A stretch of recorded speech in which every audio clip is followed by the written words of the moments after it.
दोस्तों एक सवाल, क्या आपने कभी किसी के लिए सब कुछ छोड़ दिया? अपना घर, अपनी ज़मीन, अपनी माँ की यादें, अपने बचपन की मिट्टी, सब कुछ। और बदले में क्या मिला? पहले प्यार मिला, इज्जत मिली, मान सम्मान मिला, लेकिन जैसे जैसे जेब खाली होती गई वैसे वैसे दिल भी खाली होता गया। आज की कहानी ऐसे ही एक इंसान की है, हरिधन की, जिसने अपनी सारी दौलत, अपना पूरा जीवन एक परिवार को दिया। और उस परिवार ने क्या किया? धीरे धीरे उसे भगवान से आदमी बनाया, आदमी से नौकर बनाया, और नौकर से। यह है मुंशी प्रेमचंद जी की कालजयी कहानी, घर जमाई। 100 साल पुरानी ये कहानी आज भी उतनी ही सच है। तो चलिए शुरू करते हैं। अध्याय 1, अपमान की दोपहर। परिचय। हरिधन कौन है? जेठ का महीना, आसमान आग उगल रहा है। दोपहर की धूप इतनी तेज है कि पत्थर भी तप जाए। ऐसी तपती दोपहर में हरिधन गन्ने के खेत से पानी लगाकर वापस लौटा है। पैरों में छाले हैं, माथे पर पसीना है, और पेट में भूख की आग जल रही है। घर के बाहर पहुंचकर वह रुक गया। अंदर से धुआं उठ रहा है, यानी खाना बन रहा है। आवाजें आ रही हैं, यानी घर में लोग हैं। लेकिन हरिधन अंदर नहीं जा सका। उसके दोनों साले जो उसके साथ ही खेत से लौटे थे, बिना एक पल रुके सीधे अंदर चले गए। लेकिन हरिधन के पैर जैसे जमीन से चिपक गए। क्यों? क्योंकि कल की वह बात अभी भी उसके कानों में गूंज रही थी। कल उसकी सास ने कहा था, मैं आपकी उम्र भर की ठेकेदार नहीं हूँ। और उससे भी बड़ा घाव उसकी पत्नी गुमानी ने एक शब्द भी नहीं कहा। उसका अपमान होता रहा और वह चुप बैठी रही। शायद वह भीतर से प्रसन्न भी थी। हरिधन सोचने लगा, 10 साल हो गए इस घर में। मैं कम काम करता हूँ क्या? दोनों साले सोते रहते हैं और मैं भोर से बैलों को चारा डालता हूँ, पानी खींचता हूँ, खेत जोतता हूँ। शाम को जब सब बाहर बैठकर तमाशा देखते हैं, मैं गाय भैंस धोता हूँ। रात को जब सब खाकर सो जाते हैं, मैं हिसाब जोड़ता हूँ। और इसके बदले मिलता क्या है? गाली, दुत्कार, तिरस्कार। वह दरवाजे पर ही बैठ गया, जैसे कोई अनजान था उस घर में। अध्याय 2, एक बाल्टी पानी और टूटा हुआ दिल। थोड़ी देर बाद गुमानी बाहर आई, हाथ में बाल्टी थी। कुएं से पानी खींच दो, एक बूंद नहीं बचा घर में। हरिधन उठा, भूख से पेट जल रहा था, थकान से हड्डियां टूट रही थी। लेकिन वो चुपचाप कुएं पर गया और पानी खींचा। वापस आया तो उसने सोचा, अब शायद वो खाने के लिए बुलाएगी। लेकिन गुमानी बाल्टी लेकर अंदर चली गई और वहीं रह गया। हरिधन वहीं बैठा रहा, भूखा, थका, प्यासा, इंतजार करता रहा। आंखें दरवाजे पर टिकी रहीं, लेकिन कोई नहीं आया। धीरे धीरे उसकी आंखें बंद होने लगीं और वह वहीं उस टूटी चारपाई पर सो गया। रात हो गई, तब जाकर गुमानी आई। क्यों यहाँ पड़े हो? खाना खाने नहीं चलोगे? हरिधन ने आंखें खोली, देखा दोनों साले और उनके बच्चे खाना खाकर आ रहे हैं। वे पहले खा चुके हैं। उसे बाद में बुलाया गया, यानी वह कुत्ते की तरह था जिसे सब खाने के बाद जूठन मिलती है। हरिधन ने कहा, मुझे भूख नहीं है, आज नहीं खाऊंगा। गुमानी बोली, खाओगे या नहीं, ये मेरी समस्या नहीं, पेट तुम्हारा है, मेरा नहीं। ये सुनकर हरिधन की आंखें भर आईं। यही औरत थी जिसके लिए उसने सब कुछ छोड़ा था, और आज उसी की जुबान से ये बातें सुन रहा था। सास आई, क्यों नहीं खाते? किस पर नाराज हो? यहाँ किसी में इतनी ताकत नहीं कि तुम्हारी नखरेबाजी से है। देते हो तो दो, वरना क्या करोगे? तुम्हारी उम्र भर की जिम्मेदारी हमने नहीं ली। हरिधन ने टूटे स्वर में कहा, हाँ अम्मा, ये मेरी गलती थी जो मैंने ऐसा सोचा था। अब मेरे पास है क्या जो तुम मेरी परवाह करती? सास मुंह फुलाकर अंदर चली गई। अध्याय 3, वो सुनहरे दिन, माँ की मृत्यु से ससुराल तक का सफर। दोस्तों यहाँ रुककर हरिधन की पूरी कहानी समझना जरूरी है, क्योंकि जो आज हो रहा है उसकी जड़ें बहुत पुरानी हैं। हरिधन जब 16 साल का था, तभी उसकी माँ चल बसी। माँ ही उसकी दुनिया थी। उस माँ के जाने के बाद जैसे उसकी दुनिया का सूरज ही डूब गया। पिता ने दोबारा शादी कर ली। घर में एक नई औरत आई। हरिधन उससे कभी बात नहीं कर सका। वह उस कमरे की तरफ आंख उठाकर भी नहीं देखता था जहाँ उसकी माँ की देह रखी थी। घर उसे जेल खाना लगने लगा। उन्हीं दिनों उसकी शादी हो चुकी थी, पत्नी थी, ससुराल था, और ससुराल में था वो जो घर में नहीं था, अपनापन। सास ने उसे बेटे की तरह अपनाया। घर के हर कोने में उसकी इज्जत थी। साले उसके साथ छाया की तरह चलते थे। पत्नी गुमानी उसे देवता की तरह मानती थी। हरिधन को लगा यही उसकी माँ है, यही उसका घर है। एक दिन उसने ससुराल छोड़ने के बारे में सोचा भी नहीं। उसके पिता ने बुलाया, लेकिन वह नहीं गया। सौतीली माँ थी तो घर क्या खाक था। फिर पिता की मृत्यु हुई। हरिधन गया, अपना हिस्सा लिया, पूरे 2000 रुपए, और वापस आकर वे सारे रुपए अपनी सास के चरणों में रख दिए। अम्मा, ये घर अब मेरा घर है, यही मेरी माँ है, ये लीजिए, आपका है। उस दिन सास की आंखें भर आई थी। गुमानी ने उसका हाथ थाम लिया था। सालों ने उसकी पीठ थपथपाई थी। वह दिन था उसकी जिंदगी का सबसे सुनहरा दिन। लेकिन दोस्तों, जब तिजोरी खाली हो जाती है तो लोगों के दिल भी खाली हो जाते हैं। पैसा खत्म हुआ, इज्जत खत्म हुई। पहले वह भगवान था, फिर घर का आदमी बना, फिर नौकर बना, और अब वो कुत्ता था। अध्याय 4, घर के अंदर का षड्यंत्र। जब परिवार हरिधन का हिसाब लगा रहा था, उस रात जब हरिधन बाहर भूखा पड़ा था, घर के अंदर क्या हो रहा था? सास, दोनों साले और गुमानी सब मिलकर बातें कर रहे थे, और वे बातें हरिधन के बारे में थी। बड़े साले ने कहा, ये लोग बराबरी पर उतर आए हैं, समझते नहीं कि किसी ने इनकी उम्र भर की जिम्मेदारी नहीं ली। 10 साल में 2-3 हजार तो उड़ा ही चुके होंगे। छोटे साले ने कहा, मजदूर होते तो लोग डांटते, घुड़कते, जब चाहे रखते जब चाहे निकालते। यहाँ तो जब मन चाहे काम करो, जब मन चाहे पढ़ो, सो जाओ। सास ने गंभीरता से कहा, बहुत भारी बोझ है, 2 जनों का खर्च। और गुमानी वह माँ के सिर से जू निकाल रही थी, जलते दिल से बोली, बेकार आदमी को और क्या काम, खाना ही तो है।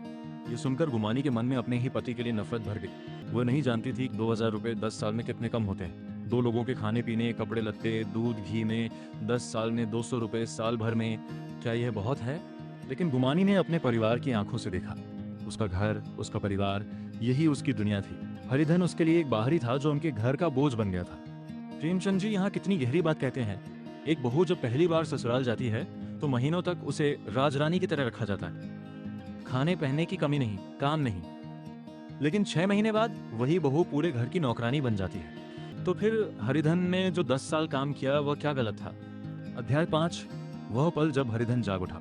विद्रोह, टकराव और सास का आखिरी वार। अगले दिन दोपहर को दोनों साले आए और बोले, भाई साहब उठिए, दोपहर हो गई, खेत पड़ा है।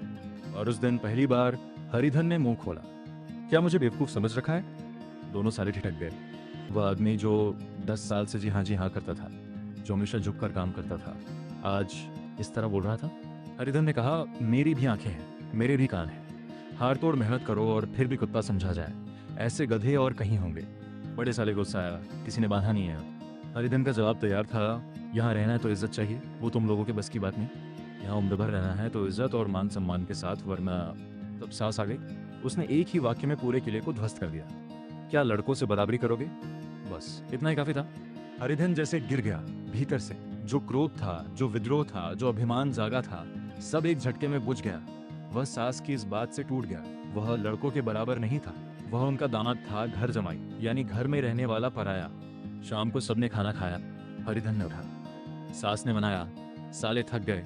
पत्नी ने कहा, कुछ नहीं। हरिधन वहीं दरवाजे पर पड़ा रहा। रात हुई, आसमान में तारे निकले और उस रोशनी में हरिधन को अपना बचपन याद आया। माँ की याद आई।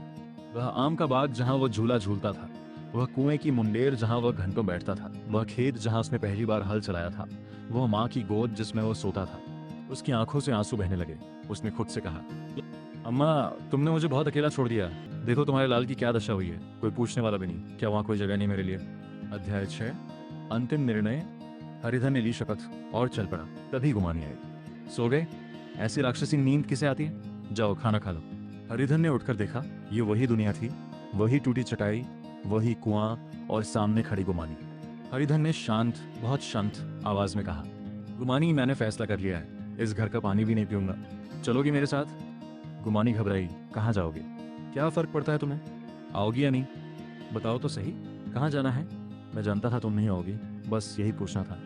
अब तक आधा रास्ता तय कर चुका होता। और हरिधन चल पड़ा। गुमानी पुकारती रही, सुनो सुनो, लेकिन हरिधन ने पीछे मुड़कर नहीं देखा। अध्याय 7, 30 कोस की रात। भोर में अपनी मिट्टी से मिलन वो रात भर चला। 30 कोस यानी लगभग 90 किलोमीटर। पैरों में छाले पड़ गए, तलवे जलने लगे, लेकिन हरिधन रुका नहीं। जब भोर हुई और आसमान में सुनहरी रोशनी फैली तो उसने देखा अपने गांव का बरगद का पेड़, वही पेड़ जिसकी छांव में वो बचपन में खेला था। हरिधन के पैर जैसे अपने आप तेज हो गए। वह दौड़ने लगा। मंदिर का कलश दिखा, वह और तेज दौड़ा। आम का बाग दिखा, जहां वह बचपन में डाल पर बैठकर आम खाता था। उसने दौड़कर पेड़ को गले लगाया, धरती पर माथा टेका, जैसे माँ के चरणों में गिरा हो। उसकी आंखों से आंसू बह रहे थे। अम्मा मैं आ गया, तुम्हारे पास आ गया। भूख लगी थी। उसने पेड़ पर चढ़कर आम तोड़े, कच्चे मीठे आम। ससुराल में 10 साल में इतनी खुशी नहीं मिली थी जितनी इस एक पल में मिली। तभी नीचे से आवाज आई, कौन है ऊपर? उतरो अभी, नहीं तो पत्थर मार दूंगा। हरिधन हंस पड़ा। यह हंसी बहुत दिनों बाद आई थी। नीचे खड़ा था मुंगरू, उसका बचपन का दोस्त, चौकीदार बन गया था। मुंगरू ने ऊपर देखा, हरिधन को पहचाना और एक पल के लिए जैसे उसके पांव ठिठक गए। अरे हरिधन, तू कब आया? तू यहाँ? नीचे आ भाई, नीचे आ। दोनों गले मिले पेड़ पर ही, बचपन के 2 दोस्त। मुंगरू बोला, क्यों भाई, मेरे बिना आम का स्वाद याद आया? ससुराल छोड़ दी? हरिधन बोला, हाँ मुंगरू, इन आमों का स्वाद दुनिया में कहीं नहीं, और ससुराल छोड़ दी, अब यहीं रहूंगा। तुम्हारी गायें चराऊंगा, बस कुछ खाना दे देना। मुंगरू की आंखें भर आईं। अरे पागल, ये तेरा घर है, हम हैं तेरे। और सुन, उस सौतेली माँ से डरना मत, वह बहुत सीधी औरत है, तू उसे माँ मान ले, वो खुशी से झूम उठेगी। अध्याय 8, असली घर। चाची का आशीर्वाद, नई शुरुआत। जब हरिधन अपने घर पहुंचा, दोनों छोटे भाइयों ने दौड़कर आवाज दी, भैया आए, और अंदर की तरफ दौड़ गए। हरिधन ने घर में कदम रखा। वही दीवारें, वही आंगन, वही तुलसी का पौधा, माँ की यादें हर कोने में बसी थी। उसका दिल हल्का हो गया, जैसे बरसों की थकान एक पल में उतर गई। शाम को चाची आई, हरिधन की सौतेली माँ, जिससे वह कभी बात नहीं करता था। चाची ने कहा, बेटा आ गए। भगवान ने सुनी। इन बच्चों को माना सही, पिता तो मिला। मुझे एक टुकड़ा रोटी दो, मैं एक कोने में पड़ी रहूंगी। तुम्हारी माँ मेरी बहन थी, उस नाते से तुम मेरे बेटे हो। हरिधन की आंखें छलक उठी। उसने देखा, चाची की आंखों में वही चमक थी, वही ममता, वही माँ जैसी छाया। वह झुककर उसके पैर छूने लगा। और अगले दिन सुबह हरिधन कंधे पर हल रखकर खेत को निकला। चेहरे पर एक अलग ही रोशनी थी। वह अब किसी का नौकर नहीं था, वह इस घर का मालिक था, इस जमीन का बेटा था। अध्याय 9, आखिरी खबर। गुमानी ने नया घर बसाया और हरिधन ने लड्डू मांगे। कुछ दिन बाद हरिधन को खबर मिली, गुमानी ने नया घर बसा लिया था। चाची ने कहा, यह अन्याय है, पंचायत बुलाओ, अदालत जाओ। हरिधन ने मुस्कुराकर कहा, नहीं चाची, ये तो बहुत अच्छी बात है। लड्डू मंगाओ, महावीर जी को चढ़ाऊंगा। भगवान ने मेरी सुन ली। मैं डरता था कहीं उसके जाल में न फंस जाऊं। अब तो बिल्कुल आज़ाद हूँ। और सच में हरिधन मुस्कुरा रहा था, पहली बार सच्ची मुस्कान। कहानी का सार। तो दोस्तों, ये थी मुंशी प्रेमचंद जी की कालजयी कहानी घर जमाई। इस कहानी से हमें क्या सीखना चाहिए? पहली बात, प्यार और इज्जत मांगने से नहीं मिलती। जब तक हरिधन ने सब कुछ दिया, वह पूजनीय था। जब उसके हाथ खाली हुए, वह बोझ बन गया। ये दुनिया की कड़वी सच्चाई है। दूसरी बात, किसी के लिए खुद को इतना मत खो दो कि खुद का पता ही न रहे। हरिधन ने अपना घर, अपनी जमीन, अपनी जड़ें, सब कुछ छोड़ दिया, और जब वापस अपनी मिट्टी पर आया, तभी उसे असली शांति मिली। तीसरी बात, आत्मसम्मान सबसे बड़ी दौलत है। हरिधन उस रात बहुत डरा हुआ था, बहुत टूटा हुआ था, लेकिन जब उसने नहीं कहा, जब उसने उठकर चलना शुरू किया, तभी वह सच में जीत गया। बैलेंस रिश्तों में तभी बनता है जब दोनों तरफ इज्जत हो। जब एक तरफ सिर्फ देना हो और दूसरी तरफ सिर्फ लेना, वो रिश्ता नहीं, व्यापार है। दोस्तों, अगर ये कहानी आपके दिल को छू गई हो तो लाइक जरूर करें। अपने उन दोस्तों के साथ शेयर करें जो कभी कभी खुद को भूल कर दूसरों के लिए जीते हैं। और हमारे चैनल कहानी कोश को सब्सक्राइब करना ना भूलें। कमेंट में जरूर बताएं, क्या आपने कभी हरिधन जैसा महसूस किया है? मिलते हैं अगली कहानी में, तब तक मुस्कुराते रहिए, खुश रहिए। नमस्कार।